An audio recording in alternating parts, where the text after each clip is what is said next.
another round of Soccer's Morning Show. Bases dropped on Soccer Down here for a Monday. We got a lot to talk about. We got a lot to go through. We've got Bam, who is already fed up with the sport on a Monday evening in Australia. So we've got CONCACAF Champions League to catch up on. We've got all the news that's fit to print.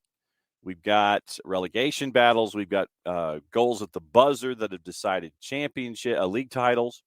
So there's a lot of stuff to talk about internationally. We have all the matches that did not involve Atlanta United on the weekend or LAFC. And so we have that to kind of prepare for. Atlanta United is going through their Monday morning practice at the Children's Healthcare of Atlanta training ground. They're going to be leaving later today to head out to Los Angeles. They've got a midweek match against BAM's LAFC. And that is at 10:39 Wednesday evening, if memory serves. And so we'll talk about that all week long, and we'll talk about a lot of things. Reminder. Make sure that if you are an early tailgater on Saturday, this is the first Saturday that we have our early afternoon pregame shows at the Reverb Hotel presented by Hard Rock. And it'll be 1 o'clock this Saturday. Jason will be there. I will be there. Hopefully you will be there too. And it'll be great to catch up with everybody. It's the first in our series of hanging out and doing pre-game shows. As you're on your way to tailgating, as you're maybe wanting to take a bit of a breather from tailgating before the DC United match, the plan is before every remaining Saturday night home match that will be at Reverb, 1 o'clock that Saturday afternoon to kind of get your day started. You can come and visit us on your way to the tailgate or wherever you are. So Reverb Hotel is our first kickoff on Saturday, 1 o'clock. Hope to see you there. So Reverb Hotel, 1 o'clock, SDHU, getting ready for Atlanta United. So it'll be really good to see everybody there. And once again, your day can't start too early when it comes to tailgating and getting ready for Atlanta United. So Wednesday, LAFC in Los Angeles, turning around and catching up with us, starting your day on Saturday at Reverb, 1 o'clock. And then may all of your tailgating just resume and pursue and all of that. So there's plenty of stuff to talk about there as well. So apparently Ricky Ricardo is hanging out with us. He's back. He's absolutely back. And we have to find out about his shopping experiences and what he was able to do, pictures, photos, all of that kind of stuff. So we need the evidence in the Discord, Ricky, for those who can access the Discord about all of the trips and all the shopping that he was able to do. Opening kickoff, brought to us by our friends at Kickoff Coffee. KickoffCoffeeCO.com. Once again, you can pick up your Kickoff Coffee, use the code SoccerDownHere15, and you get 15% off your purchase from our friends at Kickoff Coffee. And thanks to everybody who has invested so far in Kickoff Coffee and KickoffCoffeeCO.com. Use the code SoccerDownHere15. You get 15% off. They, in turn, take 10% reinvested into youth games. Very, very cool stuff from our friends at Kickoff Coffee and KickoffCoffeeCO.com. Last night on the network, we had Atlanta United 2 and Inter Miami 2. And when Jarrett joins us, hopefully in hour number 2, we'll talk about it a little bit more. But there was a moment last night in the match where a long time coming, and if you ask this individual, it was a long time coming. And, Atlanta United fans, great to see this moment happen last night up at the Fraction. And by the way, thanks to everybody who waited out the rain delay and the weather delay. Started hearing the thunder and started seeing the lightning late in the afternoon, and that pushed things back about an hour and 5 minutes. But to those of you that were not deterred, thanks for hanging out. Thanks for staying all night, basically hanging out, watching Atlanta United run roughshod on Inter Miami by the final 5-0. It was a goal by Eric Centeno, his first. Brace from Nicholas Firmino. So he got goals 6 and 7. And then David Mejia picked up a quick brace late in the match. So very, very cool stuff. Big win for Atlanta United, too, there in the East. And big win for them in the Eastern Conference. So last night with about 30 minutes to go, big moment for Atlanta United as an organization. And here is that moment for those of you who missed it. And it was a substitution that was no ordinary substitution. Jason and Jarrett on the call on the SDH network. Now we'll see who gets sacrificed for the number 85. It's going to be Tamimi. That'll move Firmino up top. A lot of hard work for Tamimi, but he hasn't seen a ton of the ball tonight. You know, he got a good shot on goal early in the game that was saved that ends up leading to the goal for Eric Centeno. He was opportunistic with his opportunity there. It's just a really good save from Owen Finnerty. Osvaldo Alonso, first game for Atlanta United, to fifth game for an Atlanta United team. Was able to play 4 last season before being injured at DC United. He'll slot into the holding midfield along with Kofi Twumasi. Tony Tiente will step up just a little bit higher in that midfield trio. Alonso's been training fully for a few weeks with Atlanta United's first team. This is his first match action. This was a big step in his recovery, according to Gonzalo Pineda, who is here tonight watching. Ropes has it laid out, according to Ozzy, 14 months and 2 days. 14 months and 2 days for Ozzy Alonso after the injury against DC United to last night. He was that, and it was posted on the Twitters. I think it was Michael Bucklew. Bad news for the rest of Major League Soccer. And Ozzy Alonso. Yes, it was Michael Bucklew showing the Bulldog gif now that Ozzy's back, and Ozzy saw that and liked it. So very, very cool there. Ozzy, obviously great to have him back. He checks in. First off, and I'm going to say this again for the second day in a row, I got to figure out where to get one of those 85 jerseys. I got to figure out where to get one of those Alonso 85s. And that would be very, very cool. So he was that metronome in the middle, directing traffic, telling folks where to go, telling folks what they needed to do, where they needed to be. And, you know, and like I said, when Jarrett comes in hour number 2, I'm going to get his perspective on this as well. It's almost like when one of the Braves players, you know, it's like in the old days when you had, you know, John Smoltz or Chipper Jones or somebody on a rehab assignment, and they're in either Greenville or Rome, one of those kinds of things. Everybody comes and flocks to see it, and you know what to expect in these kind of moments. But very, very cool to see Ozzy Alonso back.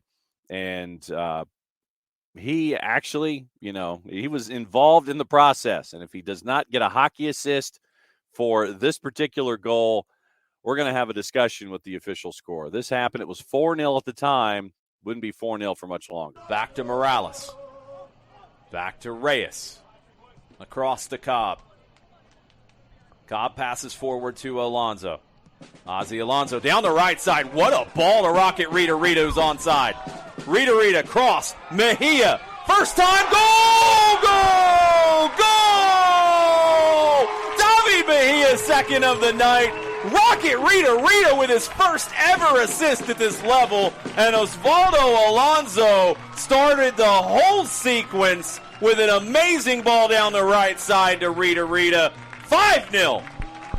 What a ball from Ozzy. What a run from Rocket Rita. We talked about he's been taking the fight to whoever is in front of him right there. The only thing in front of him was the green grass. He looks up. He doesn't panic in the moment, has his head up, watching, and it's a great run from David Mejia into the open space. A picture-perfect ball to Mejia where he can get his foot on it, put it away.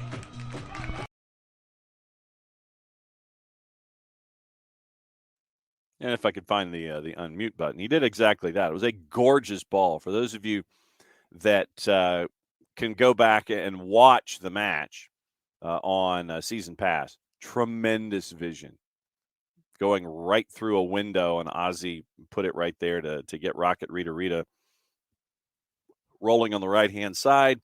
And then Rocket finds David Mejia Great ball to center all the way through there. Mejia puts it in the back of the net. 5-0. Big win for Atlanta United 2 last night. Next match for the Twos will be Friday night in Chester, Pennsylvania against Philadelphia Union 2. We will have that one for you on the network. And where are my notes? What did I do with my notes? Oh, here's my notes. Let me double check the start time really quickly. I think it's a 7:30 start, so that means that the pregame show comes on a little before 7 o'clock start. Okay, so 7 o'clock start in Chester, Pennsylvania on Friday night. And so we'll be on about 6:45 to give you the pregame show for the next 5. Really, 5 of the next 6 for Atlanta United 2 are on the road. So listen to us here on the network and watch on MLS Season Pass. They are in Philly on the 9th. Turnaround 6 days later on the 15th. They're in Columbus. Turnaround, staying on the road. They're not coming home. 3 days between matches at Columbus and then at Toronto. So 3 days, 3 matches in a 10-day span starting this Friday at Philly, at Columbus, at Toronto. Then they come back on Sunday the 25th for the one home match in basically a 6-week period, taking on NYCFC 2. Then they hit the road again. They go to Crown Legacy on July the 9th, and then they're at OCB on July 16th before Jack Collison comes back on July 23rd. And Huntsville City FC comes to the Fraction. But a big win for Atlanta United 2 last night as they take out 10-man Inter Miami 2 by the final of 5-0. It was pictured early on that Luke Brennan could really take advantage of Cesar Abadia with his speed and drew a yellow on Abadia on a professional foul in the 28th minute. Then a ball over the top, right down the middle, and Brennan gets past Abadia and Cesar Abadia has to pull Luke Brennan down. It ends up being the second yellow, which equals red, and you end up with a 10-man Inter Miami for the final 55-plus minutes. And, it was 1-0 at the break. 1-0 at the break, and then Nicholas Firmino gets 2 in 2 minutes. Then that made it 3-0, and then David Mejia got one in the 79th, and then he got the one at 90+3, literally with about a minute to go to make it 5-0. 3 stars on the night, by the way. Your third star was Luke Brennan, second star David Mejia, and your number 1 star on the night was Nicholas Firmino. Getting the honorable mention, Captain America Shield of Doom was obviously Ozzie Alonso for what Ozzie was able to do last night, coming back and doing really well after 14 months and 2 days. 14 months and 2 days. So very, very cool stuff to see that from Ozzie. On the day, Ozzie won 2 possessions, and look, you got to give him the hockey assist for goal number 5. That's all I'm going to say. So Ozzie Alonso, hockey assist, lobbying. It's the same for Remy Okunlola for his impact in goal number 4. So a couple of hockey assists requested from those of us here at the network. To answer, it was Jack at TST. It absolutely was. All right, so once again, it's a Monday, so whatever's on your mind from the weekend. And let me see if, yes, Ricky. Oh, you got a scarf for me. You're an awesome dude. Okay. Central Coast beating Melbourne City in the grand final, 6-1. We'll talk about CCL coming up in just a little bit. Ropes, Ozzie back. Yep, warming up with the twos. And I know that Nick's had a question. I'll get to that here in the queue. Do not know. I do not know if there are drink specials at Reverb. I do know that I think what we are going to be, we're not going to be up top. We're going to be in the lobby area, I think. So I think the soft drinks may be made available at the convenience store down in the lobby. So I think that's the situation. Don't quote me on it. I think that's the situation. But we will not be on the roof. We will be, if memory serves, we'll be down in the lobby. And I think they'll probably open the garage doors and little open air and things like that will be plugged in through the system. We'll be downstairs. We won't be all the way upstairs this time. And thank you, Ricky, for doing a full Discord rundown at some point this week for your trip. Yes, Ozzy did come back. OG was not aware that Centeno grew up where you grew up. That is very, very cool. And Nix, I know that this is a question that a lot of folks have, specifically where Ozzy Alonso is concerned. Do not know. Does he make the trip to Los Angeles? Don't know. Keep an eye on Instagram. But the fact that you have Ozzy putting in the minutes that he did, it was just under 30. Well, if you add time. So it was like 30 minutes with the time that was added on the clock last night. Don't know what his schedule is. Obviously, this morning is going to tell a lot when it comes to pace of recovery and play. And this is where Ozzy last night after the match was over, he was hugging the physios. I mean, it was his whole family was there last night. It was great to have him back. And how does Ozzy Alonso's body respond this morning? That's the key in the next stage of what's going on. Is he okay after doing 30 minutes? What's it like when he wakes up this morning? And what's it like, at the end of practice today? So we'll see what life is like for Ozzy. Caleb Wiley losing in the U20s means that sadly the U.S. are coming home soon. You could say the same thing about Brazil and Argentina. It is crazy where you end up with an Israel-Uruguay semifinal. Did not have that one on the bingo card. So Caleb Wiley coming home.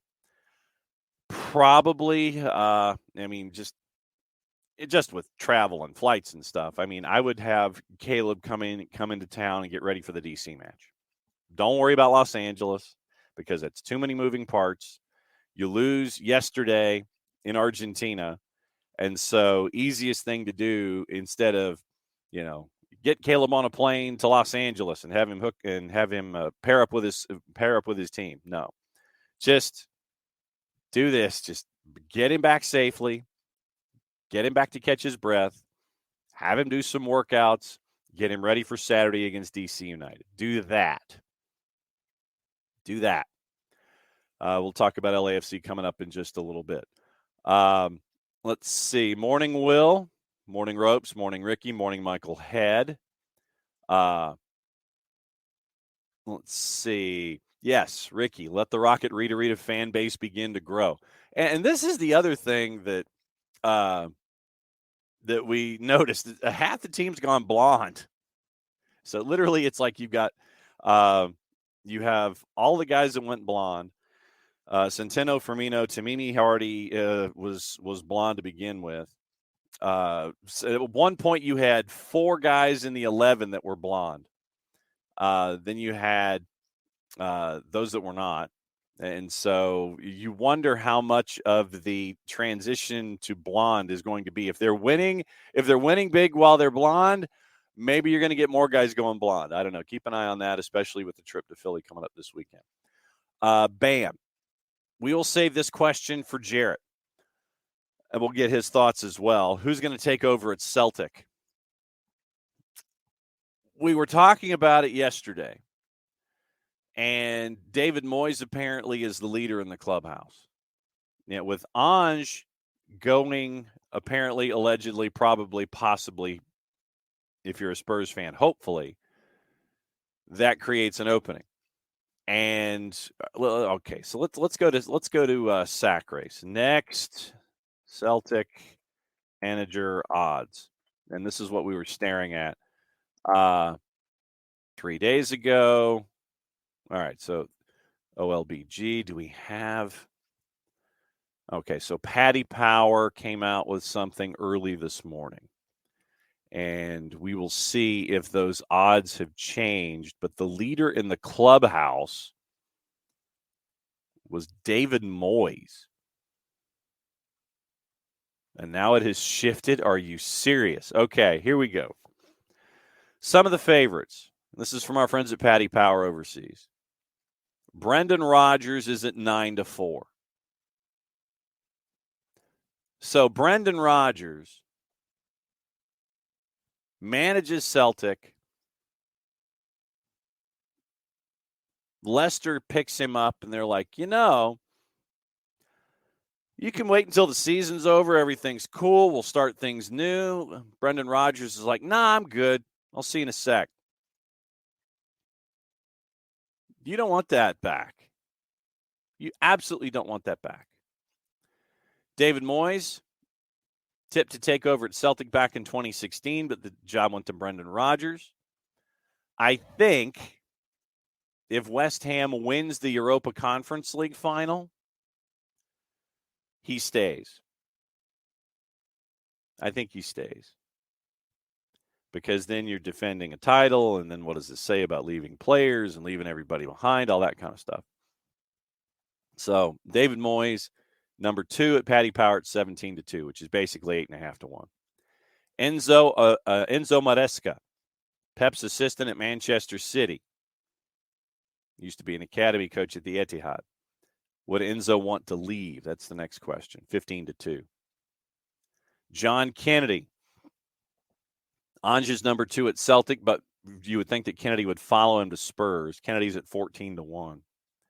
Steve Clark is at 10-1. Scotland boss.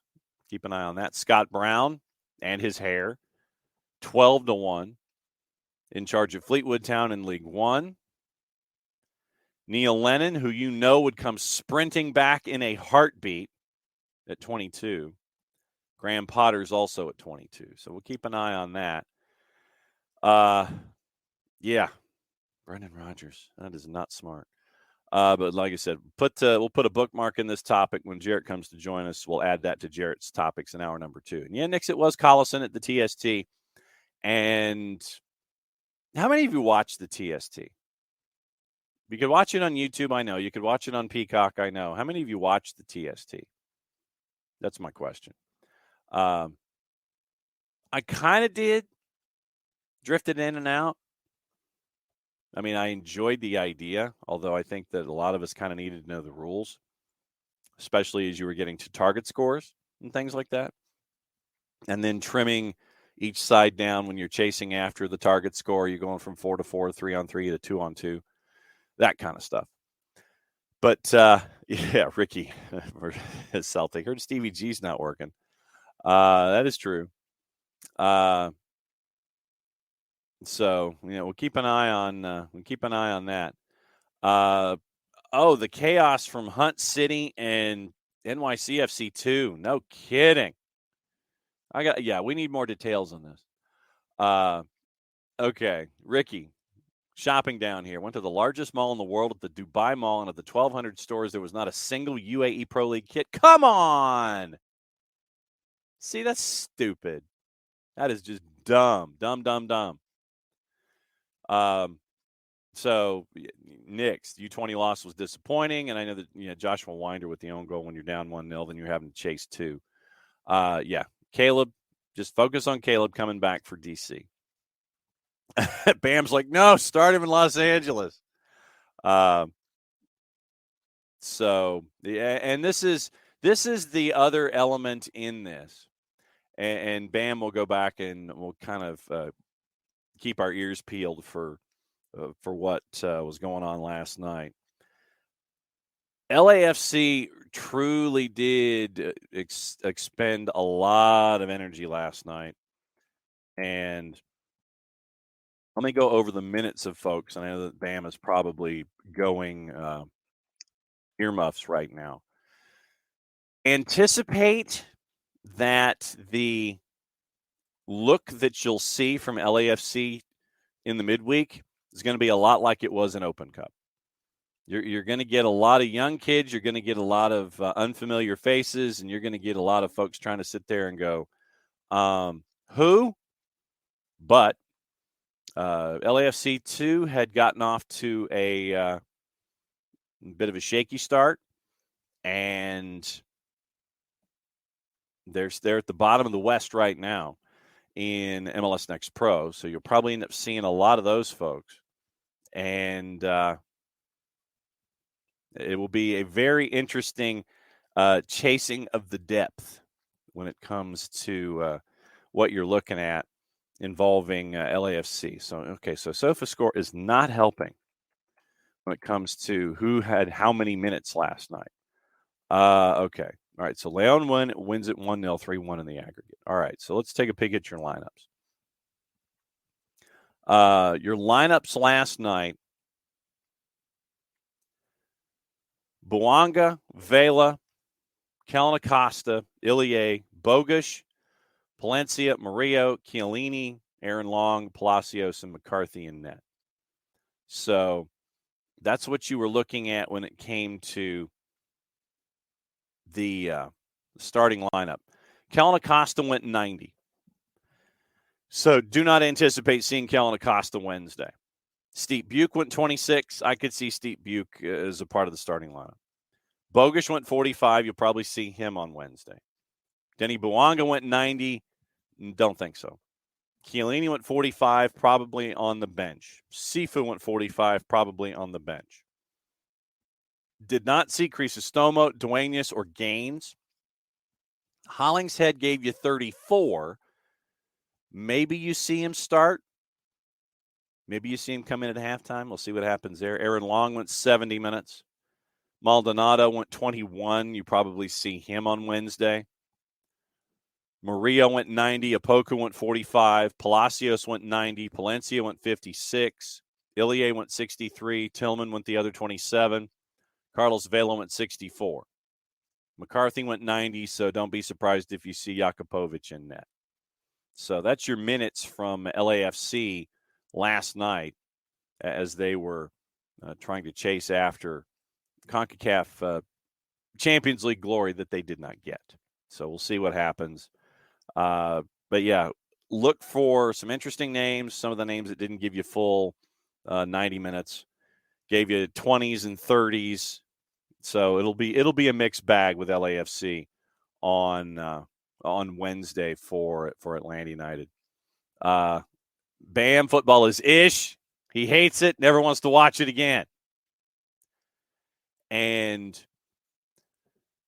the apparently there are apocalyptic Chicken Little tweets on the Bird app, which makes sense. So Tafka, MLS doesn't suck because LAFC played their worst soccer of the season in the CCL final. The YNT doesn't suck because they had a truly unfortunate outing against Uruguay. The men's national team doesn't suck because our players are in transitional moments. The apocalyptic tweets going around are ridiculous. That is correct. Absolutely correct. You could not be more accurate. Parzival looked like if LAFC was inside 25 yards to goal, they just couldn't connect. Bam. If we don't beat you by 2 goals, I'm going to be angry. We gave up the Open Cup to win the CCL, and now that's two fifths we can't win. Yeah, but the thing is, and you even went a round further in Open Cup than I think you wanted to because you couldn't beat Monterey. Monterey Bay couldn't beat you with the lineup that you brought in. So it will be interesting to see what happens there. Michael Head back from Athens and Mykonos. Well done. Everybody's enjoying what's going on. Ricky was Athens, Santorini, and Dubai. Everybody's taking their vacations right now before Leagues Cup. I appreciate that. Ropes. Wife's heading to Athens tomorrow to teach a study abroad. Asked her to get you an AEK kit. See, that's well done. Yeah, that's the thing. That's what you do. You sit there and you make your shopping list early and add a couple of X's. Remember, add a couple of X's to where you are. The further away we go from this hemisphere, the more X's you need to add when it comes to kits and kit construction and all that kind of stuff that you want. I mean, legitimately, like I said, for me, if I'm getting something from Canada or Mexico, I'm adding 1X. If I go to England or go to Europe, I'm starting with 2 and adding more as I go. Asia, India, that's like adding 4 or 5 because I got burned on a couple of those. So literally I'm shopping like 5X if I'm getting stuff out of India and Asia. So that's just, local stuff, not stuff that's like shipped to you that's mass produced, those kinds of things. Local vendor makeup. Add 4 or 5 if you're like Asia, India, that kind of a thing. Couple of X's in Europe. Add more X's as you go from west to east, and that's just like I said.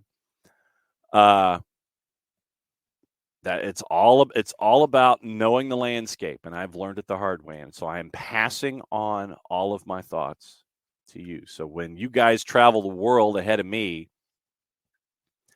Mr. Mykonos family and Santorini and Dubai and Athens and all points Greece. Ricky, the Greek islands are a little pricey. I went to Dubai, found somewhere even more expensive. Of course you did. Will talking about MLS Next Pro. I know Atlanta blowing a 3-2 lead late sucks, but at least Atlanta's never blown a 3-0 lead to lose 4-3. That sucks. Well, and so when we were talking about it halftime, Will is discussing MLS Next Pro. Hunt City had a 3-0 lead on NYCFC 2 and lost. Here's how crazy it was at Hunt City last night.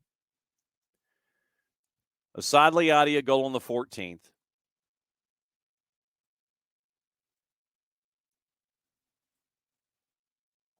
You end up with a goal on the 16th. Sean Joash with a PK in the 35th. You're up 3-0. Ronald Arevalo scores for NYC in the 38th to make it 3-1. Jonathan Jimenez scores in the 50th. Matt Myers in the 51st. So you're all square at 3. You still got 20 minutes to go. Matt Myers scores his brace in the 71st minute. Then you end up with a red the next minute. And so it was a 10-man Huntsville chasing after an equalizer down 4-3. So, it was one of those nights. Oliver Wright gets the red for Huntsville, and they're having to chase. So let's see what's on. All right, so Will, talking about Hunt City.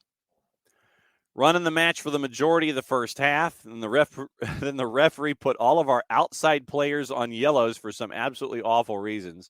So none of them would challenge for balls on the outside. They did their shots from the top of the box, lots of crosses. We couldn't stop them. And then he sends off your number 10 for no good reason. Will says it was a foul on Oliver Wright, given as a straight red when it was just a professional foul on the Huntsville attacking NYC defending half.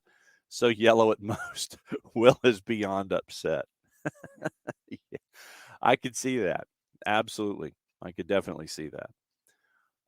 Okay, so Nick says he watched TST. It was fun to watch. The U.S. women getting pummeled was tough to watch. But, I mean, the keeper that they had, seriously, if somebody doesn't sign up the keeper that they had from everything that she was defending, I mean, it was bits and pieces of 3 seasons in Houston before she went overseas, and she's been playing professionally in Europe. Brought back here for TST, and she was out of her mind. Seriously.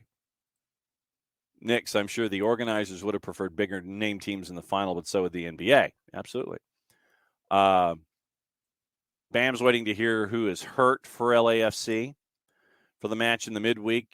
Bam says Palencia was wearing a boot and on crutches.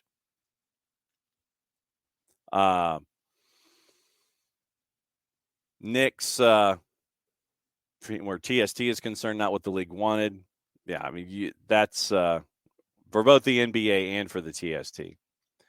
Bart, I'm sure Pineda will find some excuse not to play our guys a full 90 on Wednesday as well, so it'll be just 2 teams not at full strength. Oh, yeah, obviously they wanted Lakers Celtics. Bam. Aaron Long also missed with concussion protocol. I did not see the Aaron Long incident. I'll have to dig it up and see. The Leon player had the swim cap.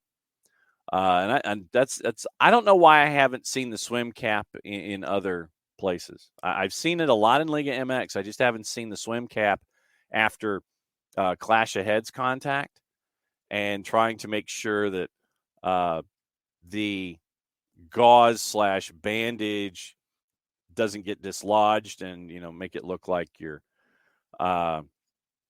it was poorly wrapped, and you're having to do what Atlanta United 2 did last night with Sean Lanza and chase after Sean on 2 separate occasions after an early collision. And then in MLS Next Pro, you've got to take care of it, or if he doesn't leave the field, then he's gone for 3 minutes, unless you substitute him, and then he's not, and that's what they ended up eventually doing. But I've only seen the swim cap in Liga MX. That's wild. Bam is apparently now rewatching the game and saying that, why do we do this to ourselves? Ricky had 5 folk. Michael feeling Bam will be happy Thursday morning. Well, I mean,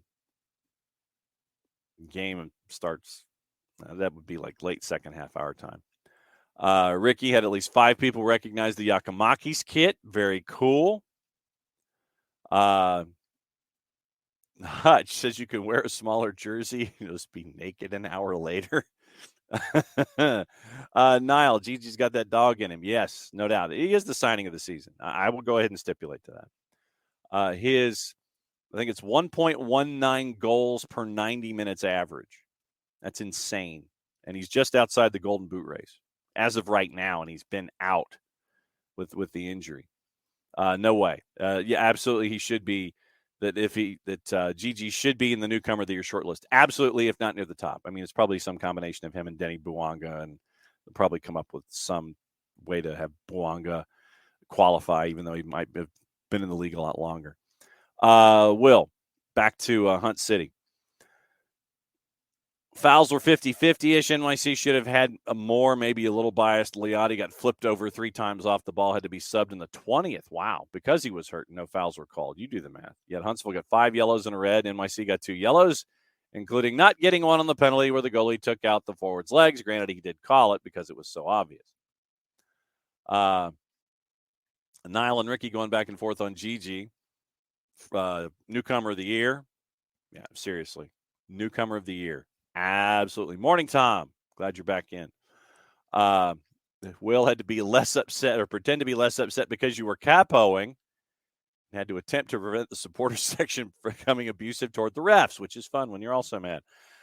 And thank you, Will, for doing that. You Huntsville folks are far more responsible, apparently, than the folks that we've seen in Toronto FC, where they want to throw megaphones at players and yell at them. Apparently, the stadium designers at Joe Davis put the referee entrance and exit right underneath the supporter section. That is a choice. Let's see. Ref didn't know about the 3-minute lockout rule. Wow. Okay. Was not aware of that. And interesting. Okay. Didn't know about the 3-minute lockout rule. Bart, was the CCL final an example of how the 2 leagues are separated by tactics, talent, or spending abilities? Yes. The reason I say that, I think it's a bit of all 3. Yeah, you can't let players come right back on. No, you can't do that. Spending, well, but Bart, I think it is choice D. I think it is choice D, all the above. Because, so I think you were correct, but I think you were correct on multiple levels. I think that, once again, I think Leon found a way to navigate the officiating.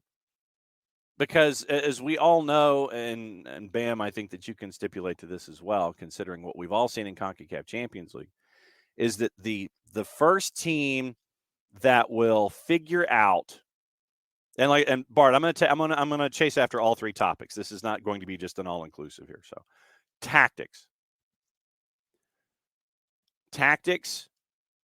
The first team that figures out the officiating and figures out what that line is and what the officials will allow, I think that that's where your tactics come into play. Yes, you can come in and sit there and go, Yeah, and we'll get into that, Bam. I think that going up against LAFC, and especially with Carlos Vela, going up against LAFC, I think if you are physical against the talent and aren't afraid to do some hard tackling and hard fouling and set that tone early, figure out where that line is.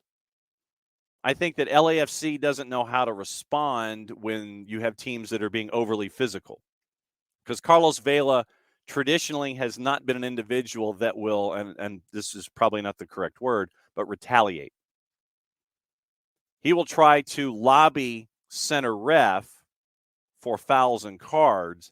He's not going to traditionally sit there and try and bump you back off the ball. He's not going to be physical in return. And I think that if you can be physical toward the big guns for LAFC, they don't know how to respond. And if you don't have folks at the back that will take care of your scorers, in hockey we call them enforcers.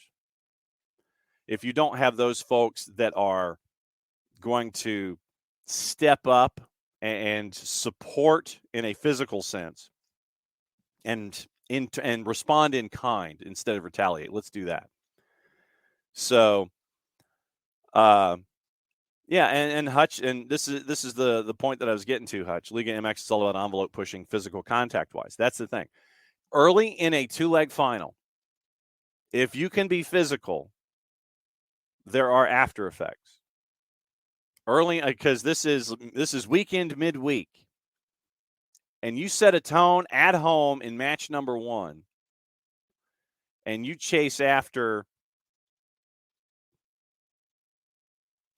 the big guns for the opposition, then you're setting that bar, you're setting that tone, you're trying to figure out where that line is, and you keep trying to, you're pushing the window, and until that center ref will sit there and start giving cards out for the hard fouls and the physical play, the teams from Liga MX or wherever, they're going to do that.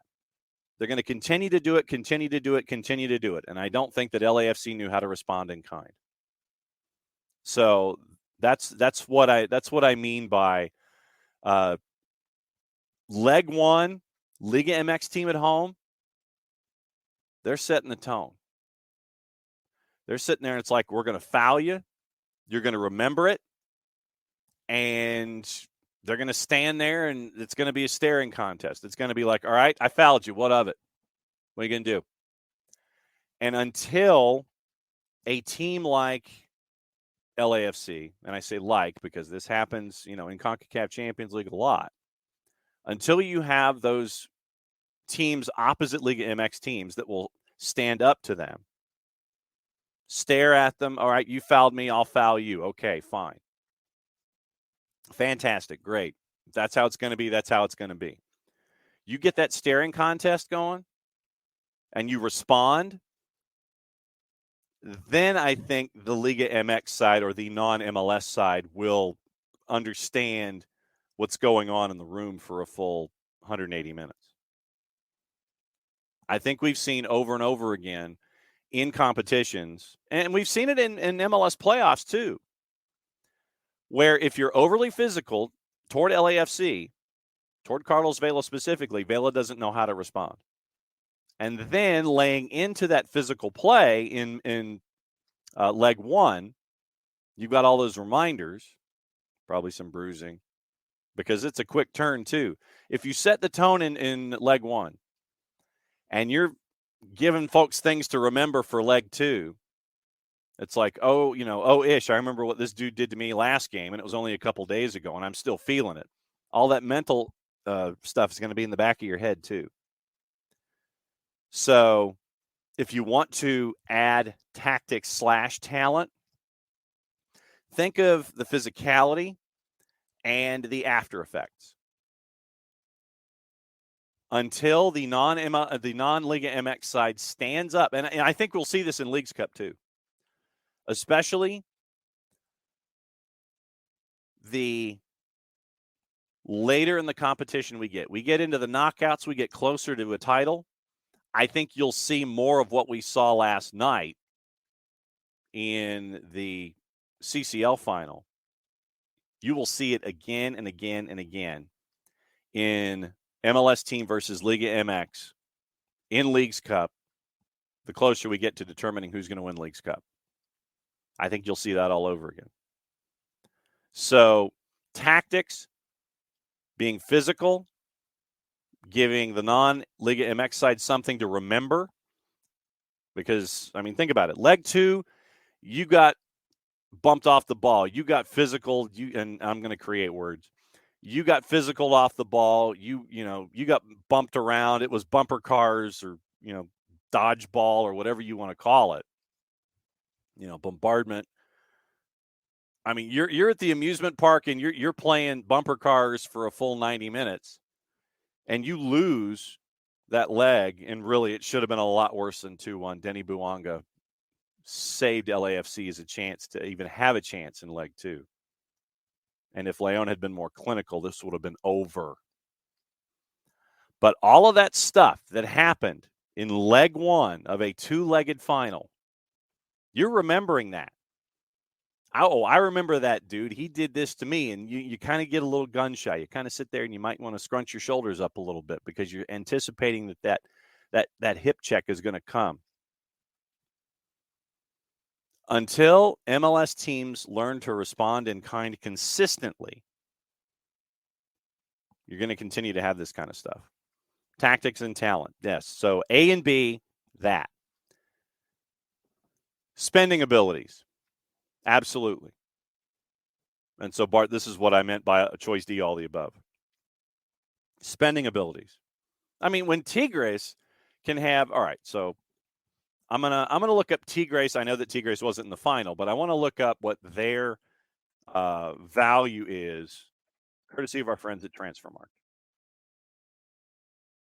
I want to check on Tigres just to see what their value is in Liga MX.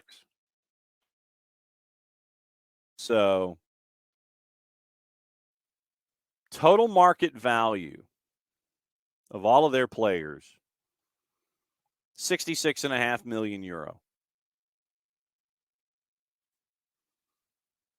66.5 million euro. And they've got a lot of dudes who, they're worth a decent amount of money. You look at Liga MX teams in general and their value and their market value. And I mean, it's some wild stuff. Now Diego Lainez only has a value of 2.5 million euro is just stunning for me. Gignac, listed with a market value at the age of 37, is at €1.5 million. So, all right. So let me look at Liga MX teams in general and get their values. Clausura, why not? Total market value of the teams in the Clausura, just to give an idea. Club America, 76 million euro. Monterrey, 71. Tigres, 66.5. Chivas, 61.7. Pachuca, 57. Santos Laguna, 56.6. Toluca, 54.6. Total club value for all of the clubs in Liga MX in the Clausura, just under 803 million euro. I mean, the teams that are awful, Querétaro has a market value of just under 18 million euro. All right, so remember those numbers. Remember those numbers and understand also that there's more franchises in Major League Soccer. Total market value for all the clubs in Major League Soccer, according to Transfermarkt, 1.18 billion euro. But there's like 29 teams instead of the 18, I think. So Atlanta United right now, total market value, 60 million euro. LAFC at 55. NYC at just under 50. Philadelphia Union just under 50 at 49.5.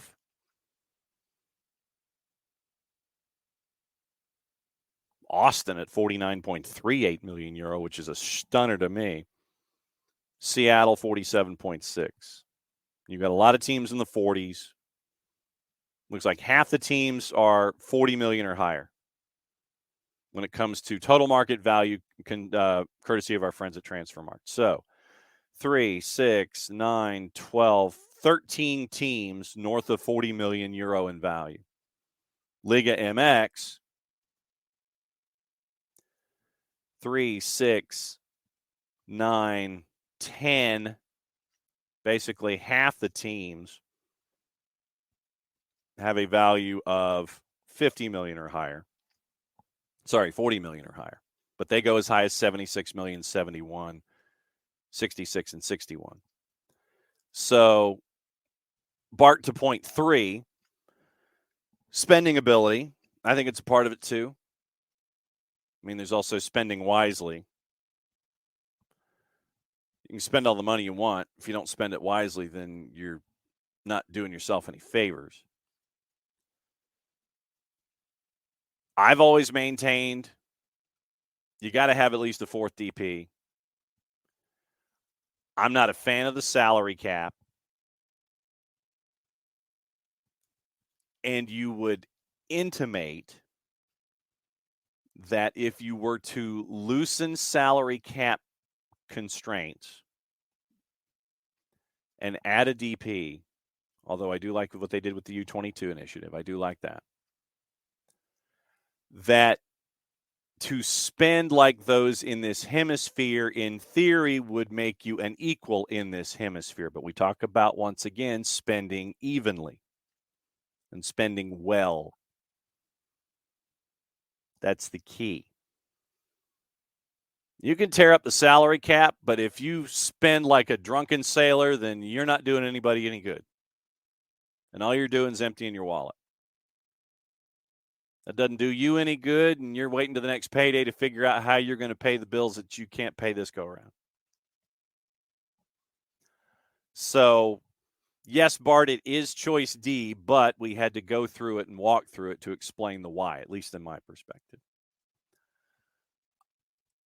I would increase the daylights out of the salary cap if you're going to have one. I mean, yes, we know that folks will spend. You know, Atlanta United will spend. All right, so let's take a peek. Let's take a peek and see. Would Cincinnati spend? Probably within reason. They'd probably spend a little more. But once again, if you're going to get Brennan, you're going to flip him for $10 million, you'll do that too. Nashville, don't know if they'll spend. Remember, they're still trying to pay for a building. Philadelphia will build from within and spend to add from the top. Robert Kraft will spend all day long. Columbus, I don't know if the Haslams would spend. I think they're fully invested in the Cleveland Browns more than the Columbus Crew. But I think that if they did invest, in addition to what we've seen with Crew 2 and Aiden Morris coming through and all of that, I think that Columbus would spend more. How about that? Atlanta, we know they'll spend. DC, oh, don't know. Jarrett, to wrap up hour number 1, I was rolling through. Bart had asked, was the CCL final an example of how the two leagues are separated by tactics, talent, or spending abilities? And I said yes. I said choice D, all the above. And I went through tactics and talent and then spending abilities, and I went through Transfermarkt, and basically 10 of the teams in Liga MX, more than half, have a Transfermarkt value of 40 million or more. And I've maintained that we need at least a fourth DP in Major League Soccer currently, and damn the salary cap or expand it, whatever you want to do.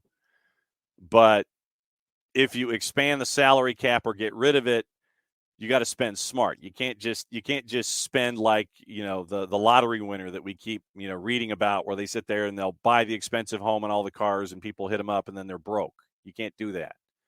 So I was kind of canvassing through the Eastern Conference, and I was going to canvass the West as to who would spend or who would do things through the academy and spend over the top. That's what I was kind of getting into here to wrap up hour number one.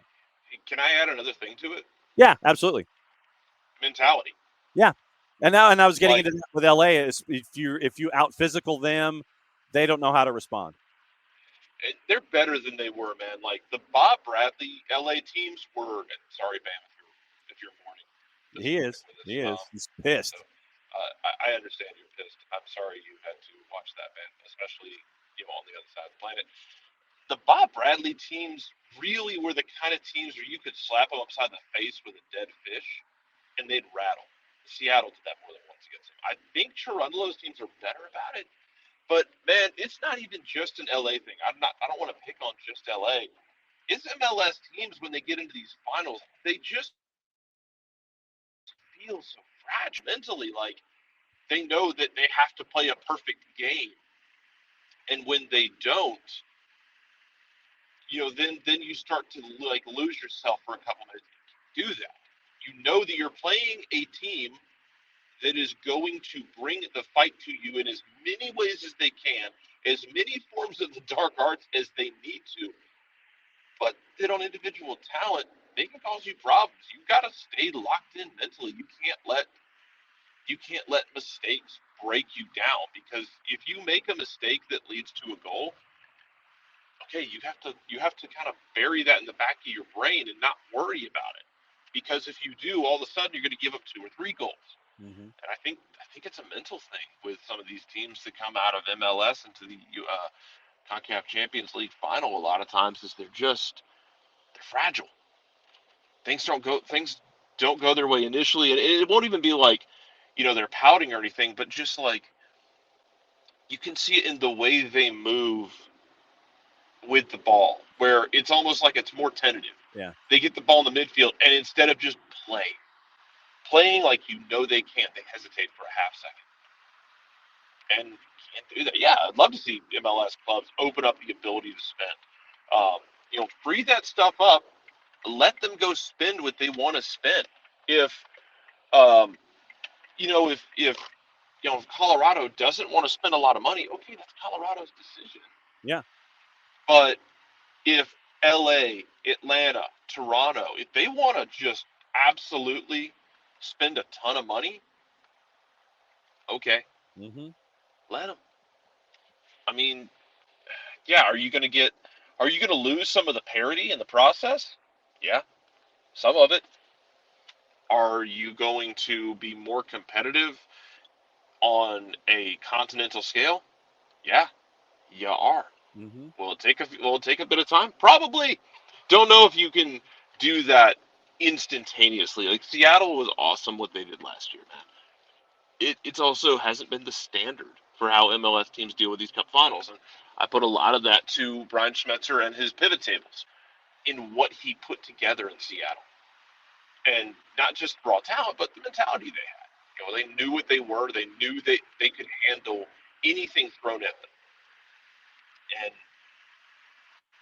part of that is going to be if you make these sorts of changes, you're going to have to give it more than a year. You can't just make the change and be like, damn it didn't work year one. Let's go back to what we had. Yep. If you expand things, you got to keep it expanding. You can't be afraid. If you're scared, get a dog. Yes. Get a T-shirt. Yeah. Hudson, we need the T-shirt. Hudson, I'm not asking you to do more work. You've done enough. Well, and at the same time, you can also pick up your Action at the Fraction T-shirt at the Soccer Down Here store. Go to soccerdownhere.net, click on the link, and you can get your Action at the Fraction T-shirt as well. Or as John wrote on a piece of paper, which one of my favorite achievements in my life is that I'm getting better at reading John's handwriting, which is reading John's handwriting is like being able to solve a Da Vinci Code riddle off the top of your head. Yeah. Like, this is reading John's handwriting is getting into the Kobayashi Maru and finding a victory. Yes. But as John wrote for me on a piece of paper last night, the action at the fraction, it's becoming a bit of a fraction of a fortress. Yeah. Because I'm sure, John, you talked about the twos game last night. But a little, but I wanted to, and the twos have been taking no prisoners at home in the last few times out. Jesus. Mm-hmm. Yeah, we talked a little bit about Ozzie Alonso in hour number 1 and his immediate impact with goal number 5. And I'm going to lobby MLS Next Pro for the hockey assist for him and for Remy Okunlola in goal number 4.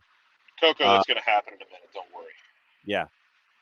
And so we're at Marsh and Celtic, and we did get into that because folks we'll get into Hunt City too, because I don't know what sort of recreational drugs y'all grew up outside of Huntsville, Alabama. Because aside from being like the highest percentage of rocket scientists possibly on the planet outside of like some small city that I'm not thinking about in like Siberia. Mm-hmm. You get outside of Huntsville and you're back in Alabama real fast. I don't know what recreational drugs they were making outside of Huntsville, but New York City FC2 and Hunt City both took copious amounts of that drug last night. Yes. Bart, to his point about his question of the day about CCL, Bart would personally just add all of the Garber bucks to the total salary budget, stop adding transfer fees to the player's salary count toward the budget. So, I mean, all right. So really quickly, let's recap. If you expanded the spending capabilities, I think Cincinnati would spend a little more. I don't know if Nashville would. I think Philly would still be the same. I think they would still develop through the academy, but then spend over the top. I think New England would spend because it's Bob Kraft. Columbus, the Haslams are spending. The Browns, I don't think they would necessarily spend a whole lot and go over the top with crew. Atlanta would spend. DC, not so sure. Orlando won't. Tepper, I don't know if he will. I think they would probably stay with the way that they are. Joey Saputo would probably stay within his multi-club model. Red Bulls will not. Toronto will. NYC would. Chicago, Joe Mansueto, not so sure. Miami, I think that they would probably go for some incredible kill shot when it comes to spending and not necessarily spend in bulk dudes, but I think that they would probably go for the one kill shot. In the West, I think St. Louis might spend a little more, but it's within their system. Seattle would, LAFC would, Dallas would continue to develop from within and spend back over the top. San Jose, not so sure. Vancouver will not. Minnesota, maybe. Austin, don't know if Precourt would or not. RSL won't. I think Houston would, but they would do it wisely. Portland probably would try. Sporting will invest. Colorado, not so sure. LAG, we know they'll throw money at the fan. They'll throw money, but are they going to be allowed? Yeah, LAG's still like handcuffed right now. Yeah. So, so that's kind of the dime store look at what would happen if you blew up the salary cap constraints. Oh my God, that's the title for the 30 for 30. When someone makes an amazing 30 for 30 about how the Galaxy went from being a club winning multiple MLS Cups to being this clown shoes outfit, the movie should just be called Decline, except DE and then Climb. Yes, D-I-N. very nice, very nice. Decline. You're Put 30. the check in the mail, ESPN, and we'll do the documentary. make it payable to cash. Yeah, we'll do the documentary too. By the way, since it is past the top of the hour, it is that time. Where time for me to read a promo because Jarrett is working his way back from camp. Yes. Well, that's the thing, man. Like, hey, welcome to modern America where everybody's got to work, so you don't want your kid locked in your house with you every single day because they start getting a little more feral. So you drop them off at camp so they can go do something else for Yes. So now that Jarrett is returning from the shuttle round 1, we know that means it's time to read a promo. For odor-free, clean, fresh air, one place you need to go. It's the Lemonize service. There we go. Now that I've got my coffee. Deodorizing enclosed spaces like houses, apartments, and condos, they've created a customized solution that eliminizes all organic odors, including those like pet, cigarettes, and food. QR code over my left shoulder for those of you watching on Twitch.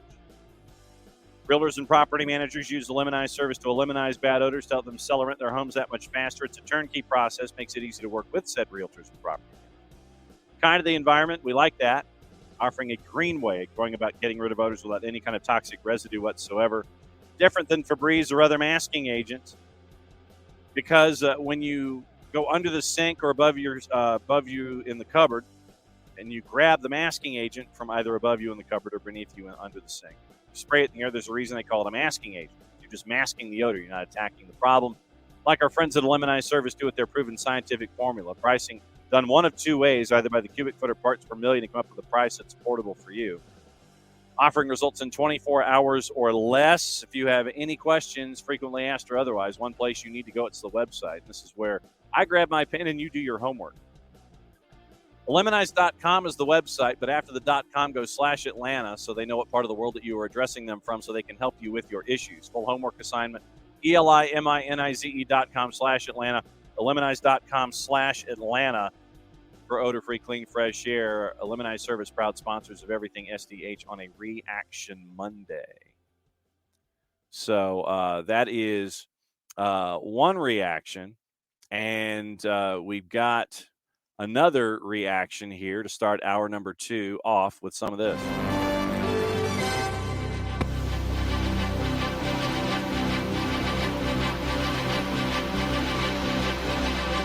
Tell me if you're surprised that the Saudi Pro League is having a spending spree. I am shocked. I mean, they look like it sounds like they're going to take up the mantle that China tried to have back in like 2016, and then it collapsed. Yeah. Thanks again, China, for taking Oscar Romero off of our hands, because then Atlanta went and got Joseph Martinez instead. Yes. But Saudi got more money than they know what to do with, and they're throwing it around at a very reckless pace. They are, because you know who's next on the list? Who's next on the list, Jack? Karim Benzema. Come on down. How many hundreds of millions of dollars is Karim Benzema getting? It is a 2-year deal to join Al Ittihad, according to Fabrizio Romano. And the deal is looking like it is in the neighborhood of 640 million euros. Jesus Christ. Yep. Main part of documents have been signed, according to Fabrizio Romano, to become a new Al Ittihad player to join the Saudi League. And it's a here we go from Fabrizio Romano. Understand the contract is valid until 2025, also including an option for a third season. So you got that going.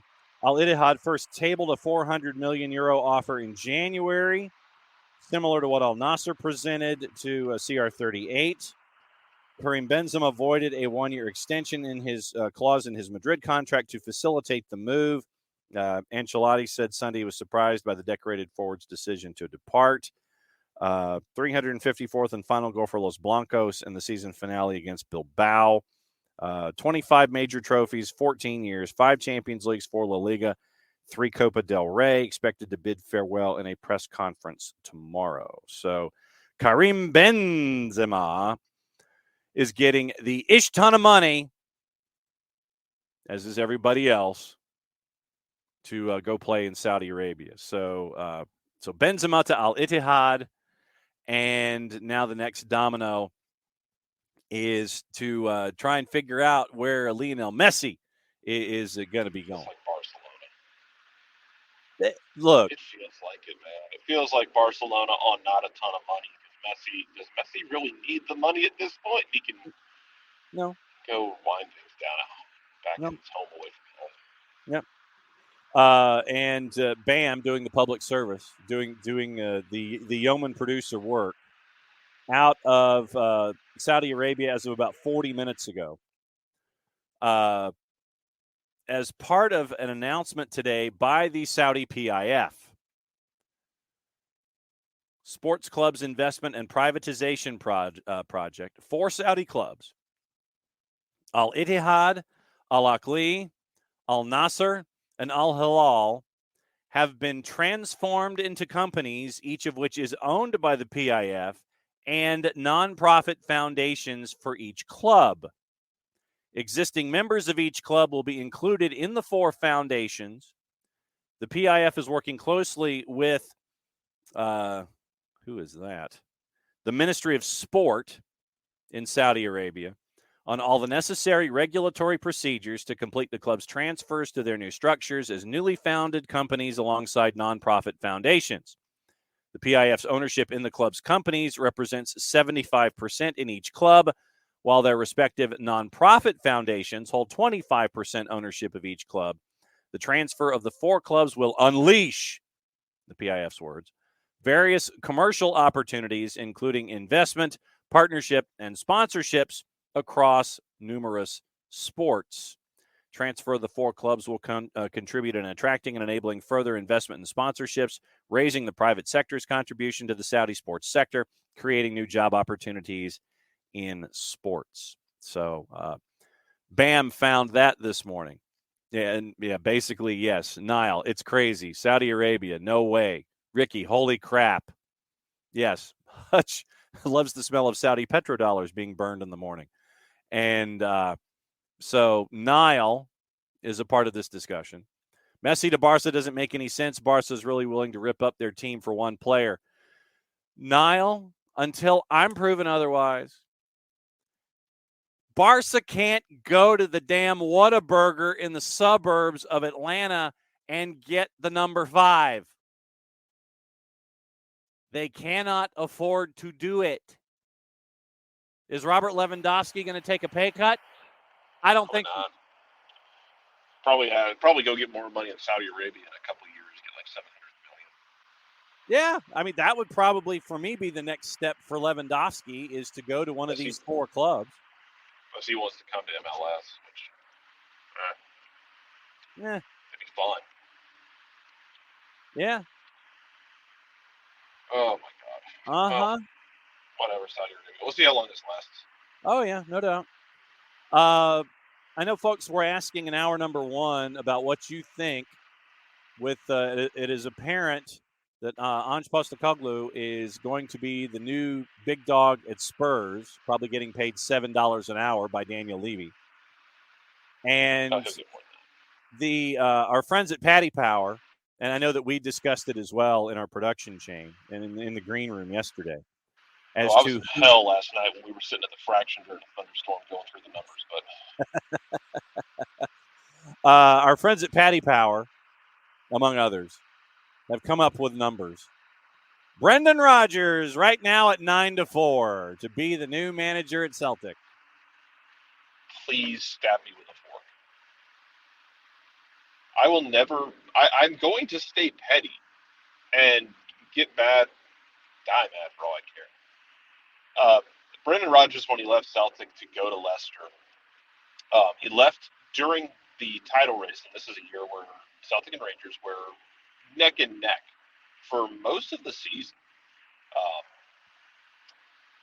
And he had agreed to become Leicester's manager, and Leicester was pretty much like, hey, man, you finish out what you're doing. Come over as soon as the season's over, as soon as the trophy's out of your hand, come on down. We'll start building up for next season for over the summer into the fall. And he said, how about I come right now? And dude just dipped in the middle of the night, went down to Leicester, and Neil Lennon takes over on the interim because Celtic needed a warm body who could get them across the line. And he did. And then Celtic's board, which does not have 2 brain cells to rub together on any given Sunday, proceeded to give Neil Lennon the job in the showers after the game, after one of the games. The shower. Yeah. And I will always hold Brendan Rodgers responsible for the second Neil Lennon tenure, which is why you did not win 10 in a row and get the fabled decade of dominance. Because Brendan Rodgers decided after being told, hey, man, we'll wait for you. And he went, I don't want to wait. I'll come now. Screw this. I do not want your ass back. I do not.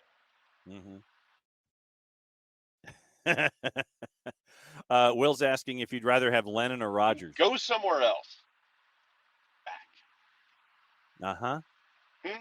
Would you rather have Lennon or Rodgers? Will is asking. Oh, Rodgers 10 times out of 10. I'd rather have that than Lennon. I just don't trust Rodgers, and I don't want him. I'm still petty. I'm still bitter. You can't leave me in the middle of the night, in the middle of a title chase, have everything collapse around your ears in Leicester, and then come back hat in hand. I don't work that way. If that's what happens, I'm going to be an ass about it. Now, what other names are on that list, John? One is not that we'll talk about in a bit. David Moyes at 17-2, according to our friends at Paddy Power. What happens if Moyes wins if Moyes wins the title at West Ham? I think he stays. Yeah, we talked about that last night. That would make sense. I like Moyes fine. It's fine. I'm gonna be so pissed off when it's Brendan Rodgers. I'm gonna be so pissed off when it's Brendan Rodgers and he walks in like nothing happened. Also, okay.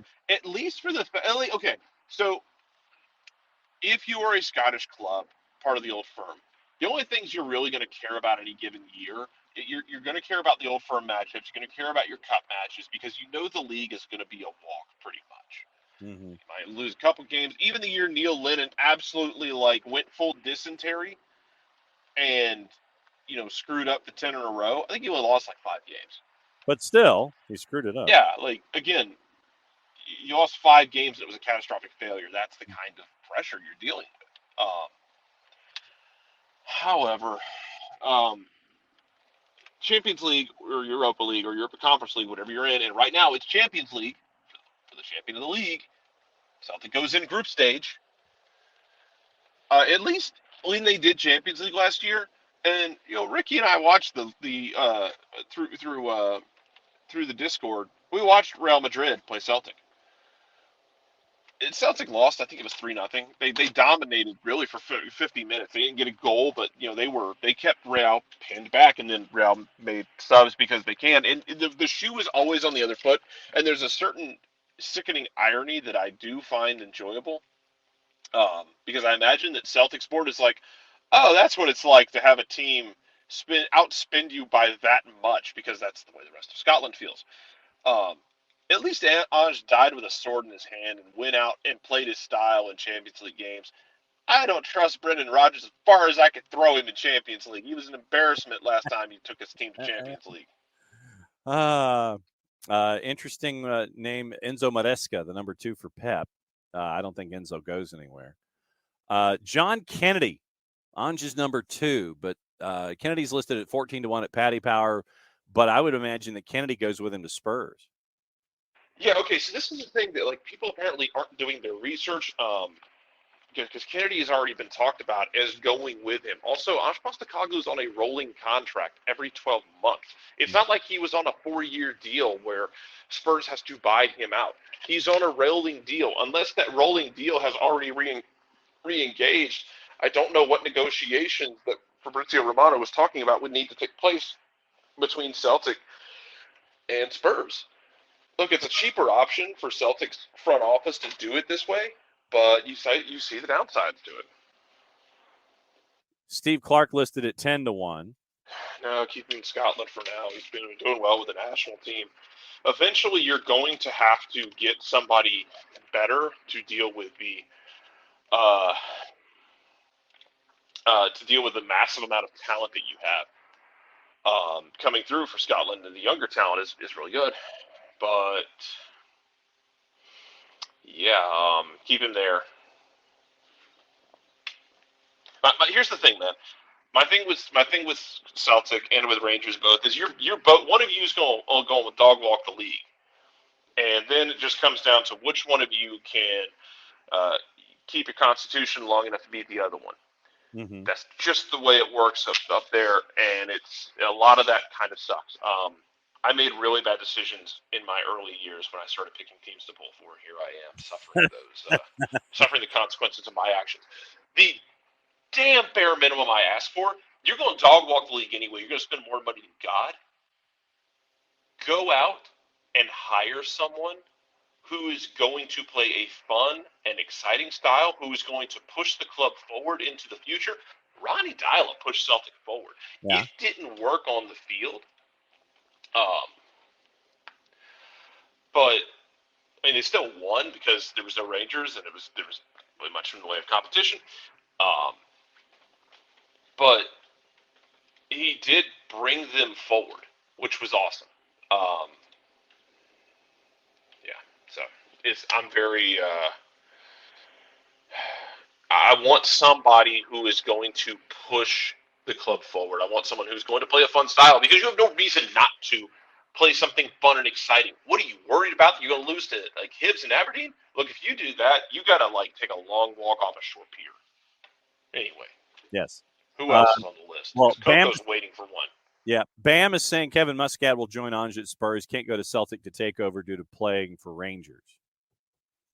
So Bam is adding members to Ange's staff at Spurs. The other name on the list was you've got Scott Brown at 12-1. Right now he was middle of the table at Fleetwood Town this year in League One. Right. They had some good and bad runs. I mean, I think, but it's also he's learning to be a manager. They had a couple. They took a couple. They made a couple. I think they took a couple scalps in the FA Cup. Mm-hmm. He's still learning. Don't throw him in. I feel like that's setting him up for failure. Neil Lennon and Graham Potter at Paddy Power are both 22-1. Neil Lennon, I will actively burn things. Graham Potter, we can talk about it. The other name that we have yet to include. Coco, get ready. As of 2 hours ago, our friends at Sky and World Soccer Talk. I'm sorry, hold on. Will, if they hire Stephen Glass, I will die laughing. I don't think Stephen Glass will go back to Scotland after the way things went at Aberdeen, where they brought him in to play to take over and play a fun style and to kind of push the club forward, and then didn't give him time to finish it, and got scared and went in another direction with Aberdeen Green. I don't think he would go back to Scotland. If he did, I hope he would drop an 8-0 bomb on Aberdeen, and I hope he would sub on attackers in the 75th minute. Yep, right there with you. Anyway. The name that Sky has brought forth from their afternoon reports, I feel like I should get a drum roll or something for this one. Jesse Marsh. Jesse Marsh is being named by Sky Sports. Yeah. Okay, so everybody huddle in close. Bart, chief among you. Bart, I want you to understand the sacrifice, if this happens, that I am making to my weekly well-being to spare the U.S. national team from Jesse Marsh managing. Oh. I don't want it to be forgotten that Celtic might spare the U.S. men's national team from the Jesse Marsh experience. Here's the thing, and because Coco and I were talking about it earlier. Yeah, man, Jesse Marsh, it's Red Bull style. Jesse Marsh wasn't always that dude, though. Mm-mm. When he was at Montreal, before he went to manage Red Bulls, they played. That was Montreal's first season. Yeah. Yeah. Are you in the same way? In the same way that Jim Curtin, look, man, Jim Curtin took that Philly roster and style and changed it. Jim Curtin wasn't always the antagonist in Philadelphia. They were kind of middling. They'd make the playoffs, go back to, 2016, 2017, 2018. Like that, what those Philly teams were are not what he is now. Mm-hmm. These guys have layers. If you send Jesse Marsh there, obviously he's not going to be able to play energy drink because most of Scotland doesn't actually want the ball.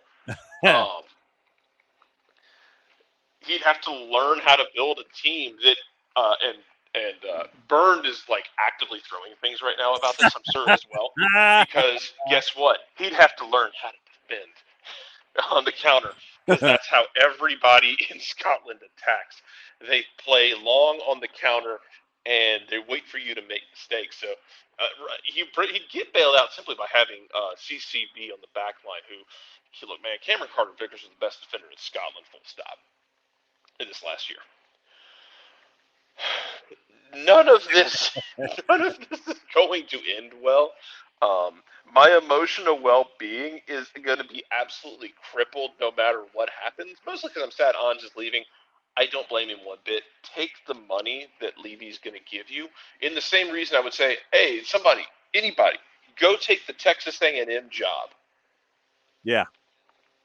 Because you have no reason not to. Mm-hmm. But. Mm-hmm. Oh, my God. Yeah. Go take it. If it doesn't work for Postecoglou, like, you've succeeded in the last two places you've been. He's succeeded in the City Football Group family as well. He'll find a home. He will. Oh, yeah. But yeah, man, go take this. And Celtic, you lock some guys up to more than a rolling contract because you are clown shoes. Maybe try that approach to life. I don't know. If it's Jesse Marsh, yeah, I'm gonna have to like work through some emotional stuff. Because the funny thing is, some of those guys fit too, man. Like Dyson Maeda for Jesse Marsh team that'd work. Dyson Maeda would be a perfect striker / outside forward for that system. I would be very interested to see. I would love to know. I want to be part of the conversation with. I want to be part of the conversation with them. Of why did you think? I want to ask them like straight up, hey, why did you think Jesse Marsh was the right guy? What about Jesse Marsh just screamed, "That's the guy to lead Celtic"?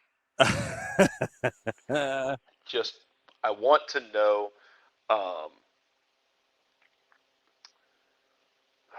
Actually, yeah, Will, if you want to go hunt a center back, man, go get CCV and put him on a lot of teams, and I think he'd be really good. I think he'd be great in MLS. Yeah. But man, this is just going to be my brain's short-circuiting on this because it's not logical, and I'm having to work my way through it. Therefore. But if Jesse Marsh, if you give it to him and Jesse Marsh decides, I'm going to I'm going to play with the ball, I'm going to laugh, and I'm going to enjoy it. I'm going to have fun with all of this stupidity, because that should be what we do. We have fun. Mm-hmm.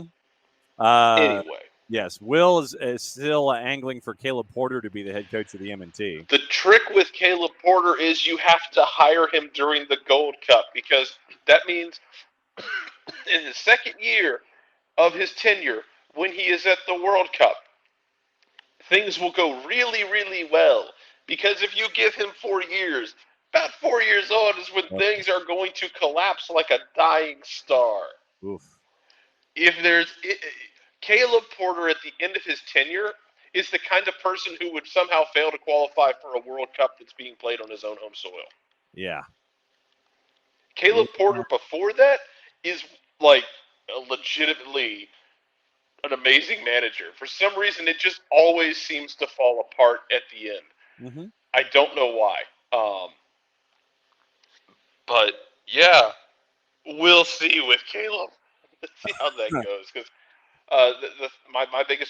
my continuously largest beef with Caleb Porter is simply the fact that he's gotten more not even just pragmatic, but more like defensive.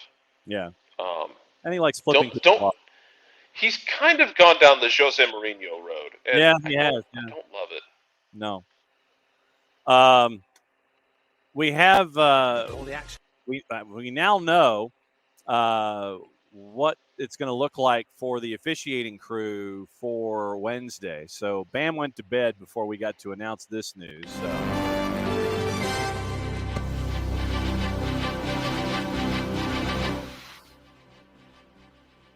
Your VAR is Jeff Gamble. Your AVAR is Emma Richards. Your fourth is Ricardo Fierro.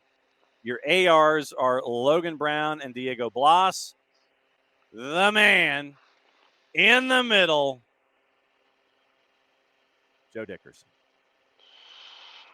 Well, okay, so this is going to be this should be a very weird game. Yeah. Bam's already in bed, so don't feel mad talking about more about the game. No, he's not.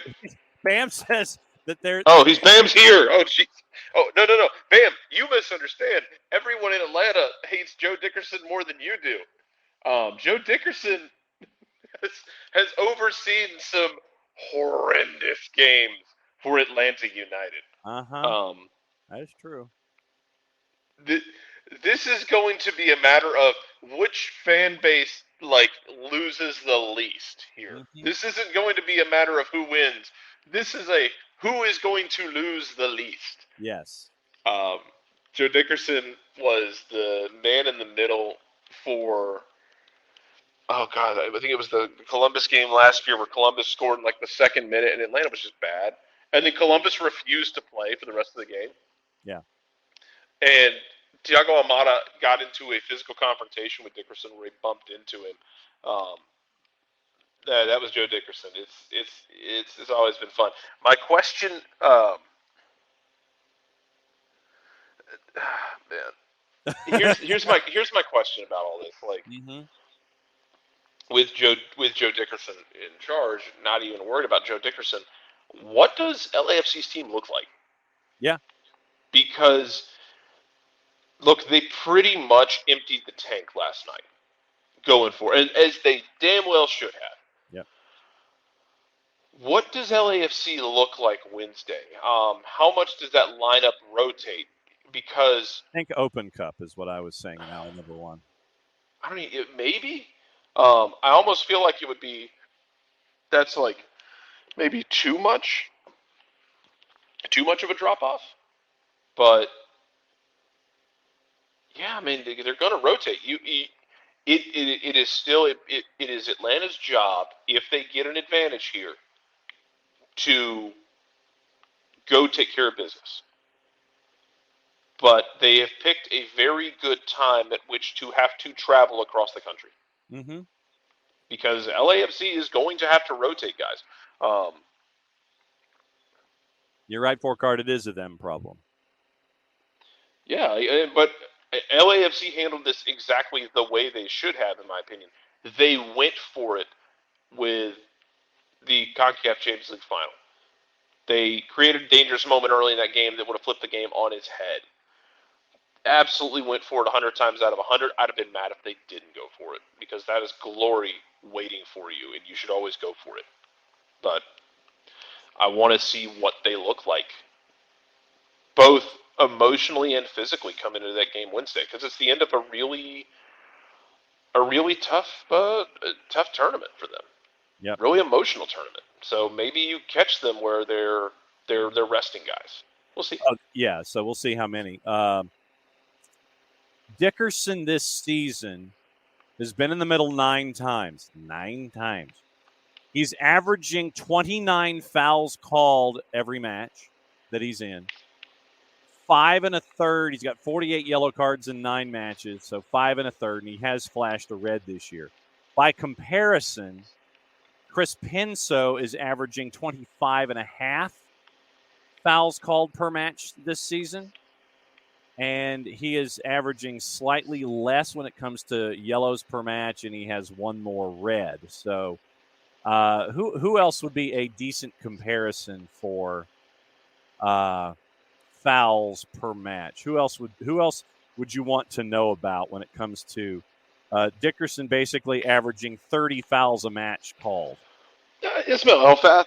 I like Elfath calling a lot of games, but he generally 25. lets the game. He generally lets the game breathe more, and I think he communicates really well with the players. 25 on average in his 8 matches, averages 4 yellows a match. And some of that is the games these guys get handed, because some of that is a matter of you get different rep. We've talked about this with Bart, that some of this is you give different assignments to different refs. Yeah. Hey, some of these guys, hey, we're going to give you a match that's basically going to be a dogfight, and we want you to manage it. And it's going to be a lot of fouls. Some of these guys hey, we're going to give you a match where it's it's two teams that don't have a lot of history. It should be a pretty chill game. Yeah.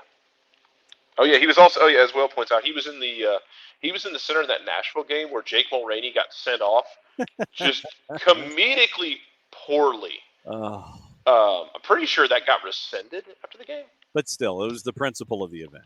It was the principle of the event, and also the fact that you had you had VAR and you still sent him off. Yeah. That is the part for me that is inconceivable. Mm-hmm. Inconceivable. Basically. Beth. Let's see. So Dickerson, 23 times in the middle last year, 26 and 21. He has grown from 2017, where he had 1, 8 in 2018, 15 in 2019, 16 in 2020, 26 in 21, 23 and 22. So that's Joe Dickerson, and he has not been a VAR this year. He was a VAR 4 times last year. Will has been fired up about the drunkenness with Hunt City and NYC. Cards on cards on cards. Yes. Apparently, the dude they had last night, 4th time this season that the ref in that match, has shown at least 7 yellows. So you got that going for you. Yeah, well, wild ref comparisons, no question about it. So that's absolutely crazy stuff. We had some stuff going on. Yes, Will is still upset about last night. Still had some other stuff going on overseas. Zlatan Ibrahimovic officially had soccer retire from him, ending his career at the age of 41. He said a final farewell. Contract expires at the end of June, not renewed. Season plagued by injuries, prompting him to end his career. Arrived for his second spell in early 2020, won the Scudetto with them in 2011, helped him win last year. And so Zlatan says, I say goodbye to football, but not to you. So many memories and emotions inside this stadium as he apparently fought back tears. Zlatan cried. The earth wept. The first time I arrived, you gave me happiness. The second time, you gave me love. I want to thank my family and those close to me for their patience. I want to thank my second family, players, coaches, and the staff for the responsibility they gave me. I want to thank the directors for the opportunity they gave me. Last but not least, from my heart, I want to thank you, fans. All-time top scorer in Sweden, 62 goals, 121 matches, quit the national team after Euro 2016, returned in 2021 for their World Cup qualifying campaign. So football has retired from Zlatan. And there was a lot of craziness that was going on in some of the other leagues yesterday as they were trying to wrap up who was going to win, who was going down, all that kind of stuff. Don't know if you saw this or saw what was going on in the Belgian Championship. And it was absolute craziness. 3-way title fight on the final day. between Union Saint-Gilloise, Genk, and Royal Antwerp. Union Saint-Gilloise led Club Bruges. They don't get the foghorn because they're not worthy of the foghorn anymore. In the 89th minute, they lost 3-1. So they basically was like, oh, okay, so that means that Genk is going to win it. They were leading Antwerp, Royal Antwerp, 2-1 in the 94th minute. In the 94th minute, people. And if you thought it was crazy, then you didn't see what happened, but this did. Avila gooit een hoge bal. Wie kan erbij? Bataille maakt zich vrij. Alderweireld trapt. Hij scoort! Alderweireld scoort! Oh la la! Wat een trap! Uitgerekend Toby Alderweireld. Het kan toch niet mooier geschreven worden dan dat het Toby Alderweireld is die bal met een verwoestende kracht in de bovenhoek jaagt. Wat een geweldige apotheose van deze titelstrijd. Wie kan dat nu geloven? Wie kan dit scenario schrijven? Uitgerekend Toby Alderweireld. En wat een trap. Wat een geweldige trap. En het is toch nog Antwerpen. Toby Alderweireld gets an equalizer to give Royal Antwerp the Belgian title for the first time in 66 years. That's older than me when the last time that they won a title. 90 plus 4, heading toward 90 plus 5 with 6 minutes added. Royal Antwerp drew at Genk, 1 point ahead of Union Saint-Gilloise, who were on course for their first title in 88 years, which is also older than me, but not by much. Outgoing champs Club Bruges.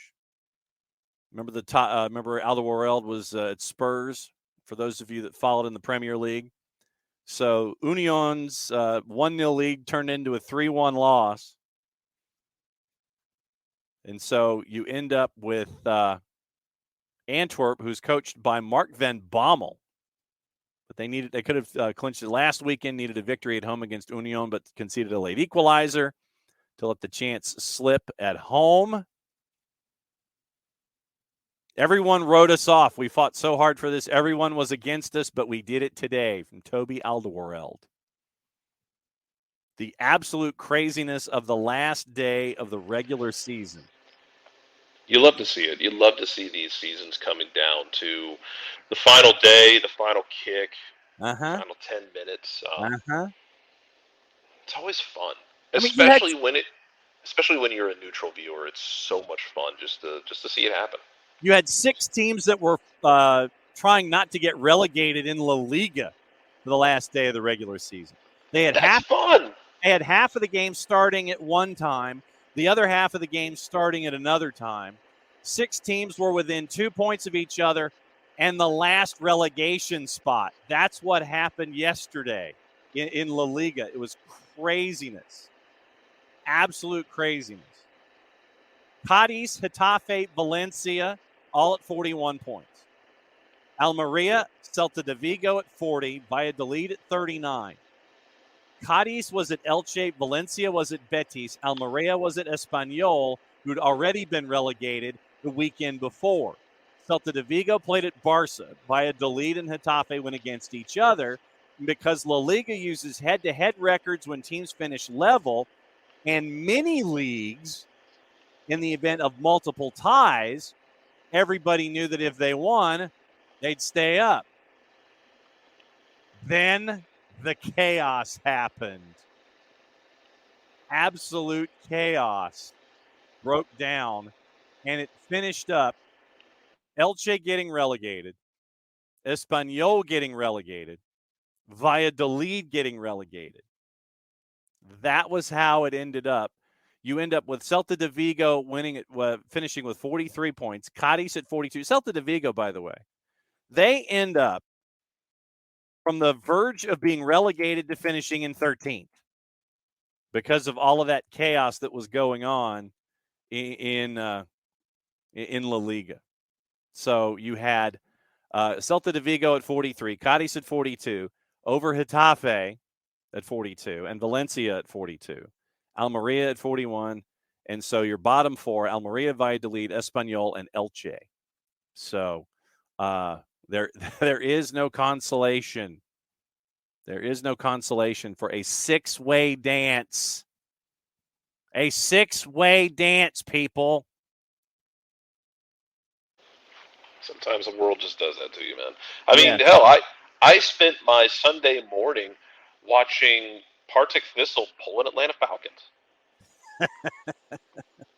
So Scotland had their promotion relegation off. So it's Partick Thistle, who finished second in the championship this year, trying to take Ross County's spot, who finished second to last in the Premiership. So in Scotland, the team that finishes dead last is relegated straight out. The team that finishes second to last has to play the winner of the playoff in the championship for that spot. Standard stuff, really. Partick Thistle, who was attempting to come up and snatch that spot away from Ross County Staggies, Partick Thistle won the first leg at home 2-0. Great job. They take a 1-0 lead in the second leg. They're up 3-0 on aggregate. Away goals don't matter here, by the way. Okay. As God intended.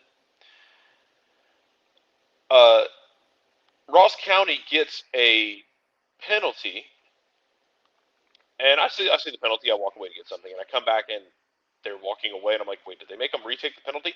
No, they scored the penalty and then scored 80 seconds later to make it 3-2. And this is all after the 75th minute, by the way. It's the 75th minute, and Partick Thistle are up 3-0. They give up a penalty. They give up a soft goal right after the penalty. Then they give up a goal in, I think it was the 93rd minute, to Ross County to draw it level. And then they go through 30 minutes of additional extra time. And, like, everybody's gassed at that point. Everyone's just trying to survive the last 30 minutes and not die. Yeah. So what ends up happening is they go to penalties and Ross County wins. And Partick Thistle, who for 160 minutes played well enough to earn promotion to the top flight, did not finish the drill for 180 minutes. And then they found themselves staying in the championship for another year. Dateline Italy. The Serie A season was over until it wasn't. A goal in the 91st means you get one more match. Paulo Dybala's penalty, scored just before 11 o'clock local time, secured Europa League football for Roma, but Spezia now goes into a relegation playoff. They have to defend their status against Hellas Verona next Sunday after finishing level in 18th. Not since 2005 has a season ended this way in Serie A, because Serie A had done away with playoffs and playouts using head-to-head records as a tiebreaker instead. It was reintroduced last summer to be used only for deciding title winners or relegation spots, where teams contesting those finish on equal points, final standings established with a one-off match at a neutral ground. This feels kind of like the fabled 163rd game for a baseball season that we all love so much. Yes, absolutely it does. So Roma equalizes. You end up now with Verona's game being done. An announcement on the time and venue is expected later today. If the game finishes in a draw after 90 minutes, it goes straight to penalties. Sampdoria relegated. Cremonese relegated. Spezia and Hellas Verona playing next Sunday to determine the third team that goes down to Serie B. Lecce survives. Salernitana with Memo Ochoa in net survives. Monza survives. Thank you, Mr. Berlusconi, in your first season in Serie A. You survived with 52 points, by the way. So Napoli finished winning by 16. But, yes, craziness in Serie A as well. And to answer Will's question, Partick Thistle is, in fact, the Murder Sons. Inverness Caledonian Thistle has an almost as good mascot. It is a giant Nessie because Inverness is right where Loch Ness is. Their mascot being Lionel Nessie. But Partick Thistle is the one with the giant angry sun god mascot.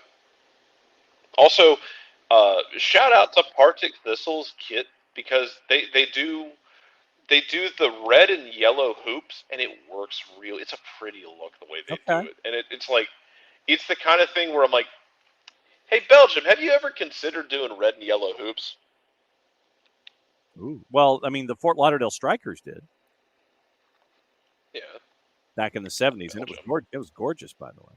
Yeah, do red and yellow hoops, man. Let's see. We've got gossip, rumor, and innuendo and things left unsaid.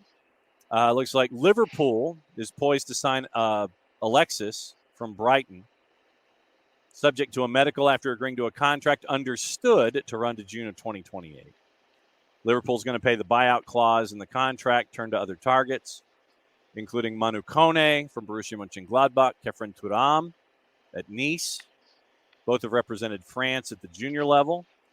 Celta de Vigo's Gabri Vega, admired by Klopp. No talks have been taking place so far for the 21-year-old. Dude's last name is McAllister. Basically, half of Scotland and Ireland claimed that World Cup.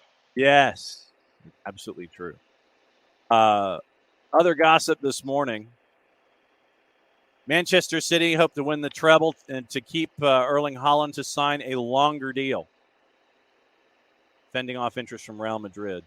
I, too, would like to not have Erling Haaland play for a team that is not my own. Madrid, Real has also made contact with Spurs about signing Harry Kane.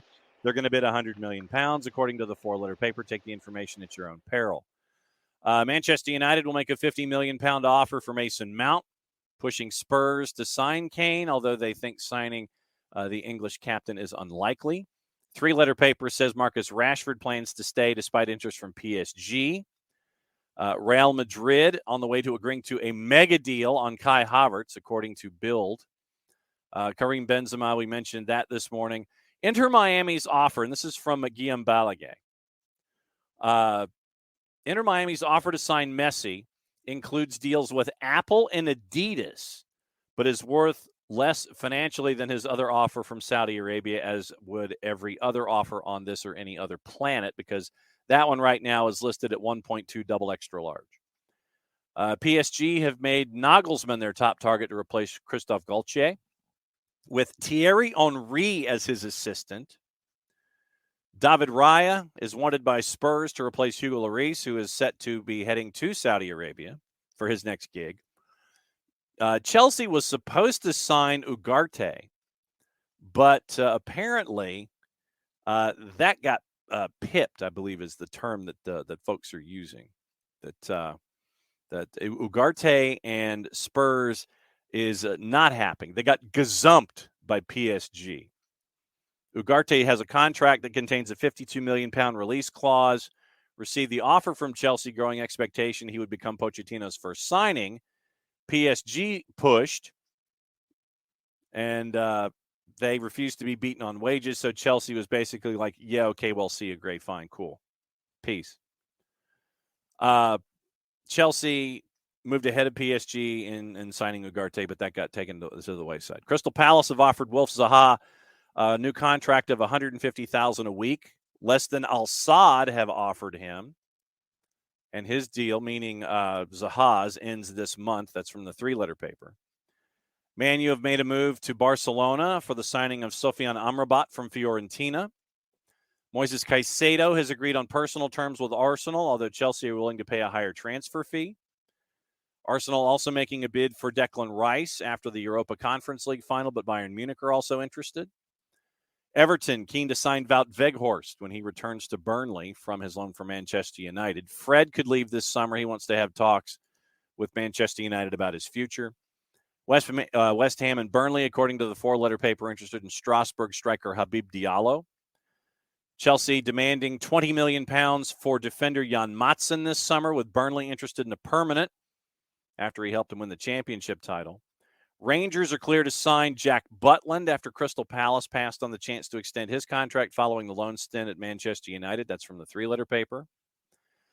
Speaking of Jesse Marsch, according to Nicolo Schira, he is on the short list to become the Monaco coach after they sacked Philippe Clement. Clement did not get them to European football, so they sacked him. And Roberto Mancini is one of the candidates to take charge of Napoli. That's from our friends at Corriere dello Sport. And that is your gossip, rumor, and innuendo this morning for everything that that is going on. So Ricky Ricardo says Tammy Abraham out 5 to 6 months with a torn ACL. Real having no strikers is fun. I've also made contact with Bayern for Alphonso Davies. Let's see. Mbappe, Haaland, Vini, front line, Real Madrid. Yeah, sure. Worst nightmare to have that front line knock out Liverpool again in the UCL. FFP. What is this FFP that you're talking about, Ricky?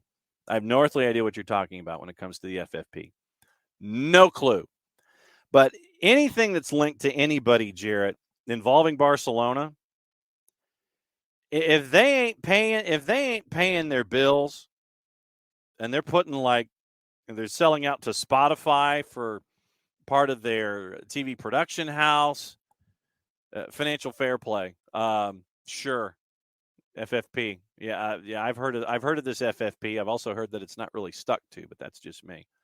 What else is on your mind that you haven't had a chance to talk about this morning? Yeah, I mean, I'm sure you talked about it earlier, but just how cool it was seeing Ozzy Alonso last night. I want my 85 jersey, damn it. Yeah, John's going to find himself an Ozzy Alonso 85 jersey because if y'all missed this last night, Ozzy rocking the number 85 was that's a thing that happened. That's pretty cool, though. Ozzy was able to get out there and play with the twos and was pretty good. It's really cool to see him get out there. And what we talked about on the broadcast, there's a certain level of hell that you're getting put in as a MLS Next Pro player. Mm-hmm. If you were out there playing, and at this point, look, Atlanta's up a man. They're beating the dog out of you, and they brought in Ozzy Alonso in like the 60th minute. So like, imagine it's already been a bad night for you. Things aren't going well, and the team you're playing just brought in one of the best defensive midfielders in the history of the league. So, I don't know. Maybe just go take a seat. Go talk to God or something. Because Ozzy comes off the bench and he's great. He really was. He was a lot of fun. But it was very cool seeing him have a moment with his family after the game as well, where you could just see how much all of it meant to him. It was a really fun moment. Hopefully they are able to figure out what what the timeline is to get him on the field for the first team, because he was a very good calming presence for the second team last night. The second team was really damn good, and look, they should have been. You were playing a team